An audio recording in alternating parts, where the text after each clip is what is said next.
panic this morning, as it is very clear that he is just making things dramatically worse across the world. This from Sky News in the UK.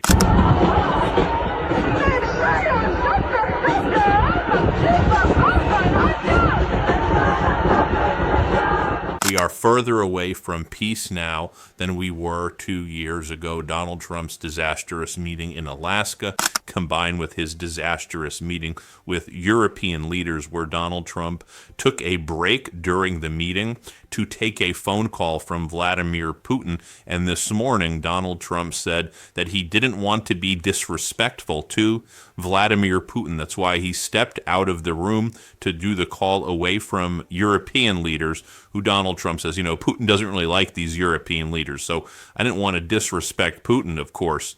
Well, Donald Trump this morning gave a disastrous interview with state regime media known as Fox, where Donald Trump started saying, I'm very low on the totem pole to go to heaven. I really want to go to heaven, and that's why I'm trying to do a deal. And then he talks about Pakistan and India and saying that he did a peace deal there and that's going to help him get to heaven. This is what he's thinking about. What are you even talking about? We realize how deranged this sounds, but no, Fox doesn't call him out for it. But here Donald Trump talks about he wants to make deals to help him go to heaven because he's low on the totem pole. Maybe you're low on the totem pole because of you and Epstein's connections also, and the fact that you have been found liable for sexual assault, and the fact that you're a convicted felon, and the fact that you're an overall awful human being. But anyway, here's what he said. Here, play this clip. If I can save 7,000 people a week from being killed, I think that's I want to try and get to heaven if possible. I'm hearing I'm not doing well.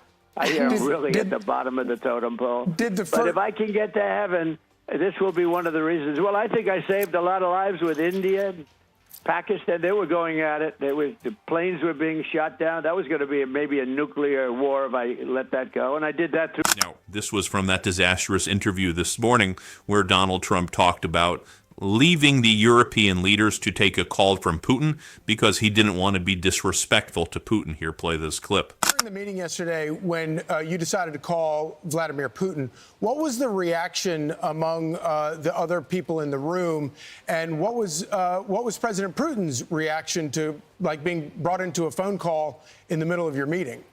Well, I think they expected it. I didn't do it in front of them. I thought that would be disrespectful to President Putin. I wouldn't do that because they have not had the warmest relations. And then Donald Trump starts attacking the European leaders and basically saying, well, they can never have a conversation with Putin, and Putin doesn't really like them that much, but Putin likes me. You realize that's pretty much a self-own that you say Putin likes you? Yes, I don't think that Vladimir Putin is getting on the phone with European leaders to talk to them about how they should change their elections and cancel mail-in voting like he talked to you about. And then you said you're going to do an executive order after speaking with Vladimir Putin to cancel mail-in voting. Here, play this clip. President Putin wouldn't talk to the people from Europe. I mean, that was part of the problem. They had no communication. They had no communication with the White House for years as people died. Years with Biden and his people. No communication. Putin told me years. It was years that he didn't speak to anybody from the White House, and it was a long time that he didn't speak to anybody from Europe. No, it's a fractured relationship. And when I came in, I always had, despite the Russia hoax, which truly was a very dangerous thing for our country, but despite that, I maintained a very good relationship. I mean, you saw that when he got off his plane, I got off my plane. There's a warmth there that you can't, there's a decent feeling. And it's a good thing, not a bad thing. People would say, oh, that's such a terrible thing. It's not a terrible thing. You know what? We've got the most nuclear weapons in the world and the most powerful. He's got second. So can you describe for us how that happened? Did you just announce that you were going to go into the other room to make the phone call, and then you got up and left and then came back? I think they sort of knew I was, at the end of the meeting, I was going to call President Putin, and President Putin expected it. And he was there. Now, by the time I called him, it was 1 o'clock in the morning in Russia. Russia's a big place. They have 11 time zones, I believe, 9 or 11, but I think it's 11. But think Mr. of it, President, 11 time zones. That's a lot of time zones. So it was late. It was like 1 o'clock in the morning, but he picked it up very happily. Sure, he works very hard, like we all do. And then Donald Trump blames Ukraine for getting invaded. He goes, it's not a war that should have been started. Look, Russia's 10 times bigger than them. Why did Ukraine let this war start? Here, play this clip. Mr. President, did y'all discuss any land swaps yesterday? Because we've talked a lot about the Donbass region. And what was the feeling in the room? What did the other leaders say about this? Well, they understand. Look, everybody can play cute and this and that, but, Ukraine's going to get their life back. They're going to stop having people killed all over the place, and they're going to get a lot of land. But this was a war, and Russia is a powerful military nation, whether people like it or not. It's a powerful nation. It's a much bigger nation. It's not a war that should have been started. You don't do that. You don't take on a nation that's 10 times your size and military experts look, if it wasn't for the greatest military equipment, we make the greatest military equipment in the world, and we gave them, whatever. They took probably a lot of money, too, but they had tremendous, they had the Patriot missile, which is the best in the world. All the equipment, we make the best equipment in the world by far. Everyone else is like nothing. So we gave them a lot of equipment. Now, with that said, the Ukrainian soldiers were brave as hell because they're fighting a force that's much, much bigger and, in theory, much more powerful. And, it's not like they've stopped. I assume you've all seen the map. A big chunk of territory is taken, and that territory has been taken. Now, they're talking about Donbass, but Donbass right now, as you know, is 79% owned and controlled by Russia. So they understand what that means. Mr. President, what did... Then in a bizarre moment, Donald Trump starts talking about the fact that Ainsley Earhart, the morning host, is in a relationship with Sean Hannity, and then Donald Trump talks about her dating Sean Hannity. I think she's engaged to Hannity now, but this is what they talk about here. Play this clip. Great. There's a guy named Sean Hannity. He might take a very lovely young lady that he knows very, very well to dinner in Washington, and they don't have to. She's sitting right next to you, by the way. That's right. But Mr. President, I don't want to get him in trouble, so I better explain exactly. We don't want any secrets here. But that's exactly right. That's the greatest relationship. I hope I'm not breaking any news. This could be the biggest. Hey, this could be the most important thing I said. But let me tell you, those are two great, Ainsley and Sean, great people. And when they go out to dinner, I don't want to see them get mugged. Now they can go out. They can hold hands. They can walk down the street. They're both superstars. I want to know who makes more money because she's got to be making a lot. Mr. President, we're so happy for them. But on a serious note, Mr. President, when you have those world leaders, because this is the topic of conversation for the whole world. And then as part of the relentless propaganda campaign by state regime media known as Fox, they acted like he did a deal. And so they're like, so with all of the great things that you've done already, how can you ensure that Putin doesn't inch closer to Ukraine after your presidency? Do we need Congress to pass Article 5-like guarantees? What are you talking? Donald Trump's made things 100 times worse in Ukraine. The amount of times that we've seen attacks take place on Ukraine have increased significantly under Donald Trump. Here, let's watch this clip. Let's play it. What happens after your presidency? How can we ensure that this conflict, that Putin doesn't inch in closer or more into the Ukraine territory?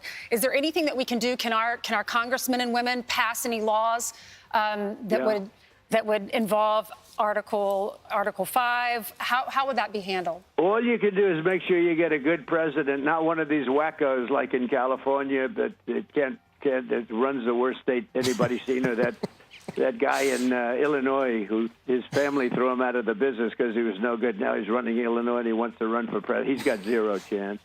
Maybe Newsom has a little bit of a chance. I don't know, but it's hard to believe because his record's bad. But all you can do is hope you don't get that as president. We have a great bench, as you know that. We have great talent. And J.D. and Marco and Scott Bessen's been great, and Howard. They're all, we have such superstars. But then Donald Trump denigrates NATO in this bizarre morning interview with Fox. Play this clip. I don't think it's going to be a problem. I think if a deal is made, famous last words, right? But I think if a deal is made, I think Russia's had it. They've all had it. And for a very extended period of time, I don't think there'll be a problem. But there'll be some form of security. it can't be NATO because that was that's just not something that would ever happen. They couldn't do that. So who would want that? I mean, if you were Russia, who would want to have your enemy, your opponent, sitting on your line? You don't do that. So it was always thought that Ukraine was sort of a buffer between Russia and the rest of Europe. And it was a big, wide buffer. Everything worked out well until Biden got involved. And while he's doing this interview with Fox, he starts posting on social media, "Stupid and ugly windmills are killing New Jersey. Energy prices up 28% this year."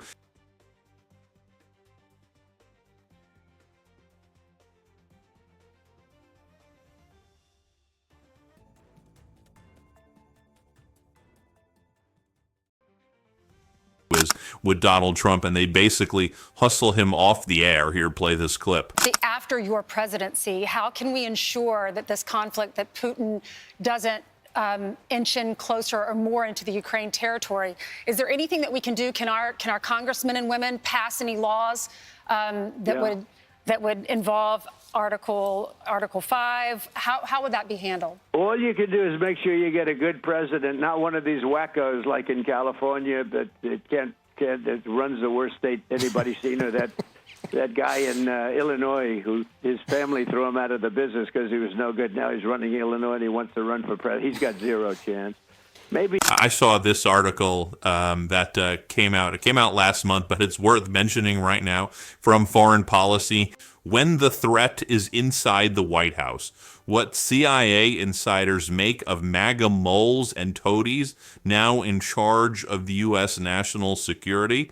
And it just goes to talk about how Donald Trump is trying to destroy the CIA apparatus from within. Again, another thing that helps Putin's objectives. And it talks about how a lot of the people who were promoted to the top positions at the CIA before Donald Trump, like a guy named Tom Sylvester, were promoted on the basis also of they found the Russian war plans and were able to give it to Ukraine to help stop Putin from taking over Kyiv in 3 days, as Putin said that he was going to do. Just giving you some more foreign policy news, and check back in about 90 minutes. I did an interview with Jake Sullivan, national security advisor. Make sure you watch that. I asked him a lot of questions about India, Japan, what's going on internationally. But India's Prime Minister Modi has now been saying India-China relations have made steady progress as the U.S. has attacked India, has mocked India. India's moving on and finding its alliance in China right now. We're seeing that across the world. Meanwhile, and Donald Trump saying that he was going to bring these factories here to the United States. Remember how he said he was going to bring iPhone factories to the United States? Well, Apple expands its iPhone production in India for U.S.-bound new models. Remember, Tim Cook showed up with a gold bar. He bribed Trump with a gold bar, and then now they're building factories in India, which is ultimately still going to benefit China as India's relationship with China is strengthening and weakening with the United States. Donald Trump also stunned the logistics industry by widening his steel and aluminum tariffs to include more than 400 consumer items that contain the metals such as motorcycles and tableware. Trump widens metal tariffs to target baby gear and motorcycles, making things more expensive for you all. Things I still haven't seen from Donald Trump: ending Russia's war on Ukraine, written documentation of trade deals with Vietnam, Japan, or the UK, lawsuits against Jay Powell, the chairman of the Federal Reserve. Trump said he was filing that lawsuit. End of inflation, he's made things worse there. Replacement of Obamacare, he's taken away health care from 17 million Americans. Finally, Bloomberg's reporting fears of a bubble, an AI tech bubble, are mounting as tech stocks follow a pattern that is surprisingly similar to the dot-com bubble of the late 1990s. And it should be noted as well that if you just look at Americans' views about Donald Trump's trade war against the world, only 31% of Americans view tariffs as favorable. I think it's an important data point as well for all of you. Anyway, hit subscribe. Let's get to 6 million subscribers. Thank you for watching.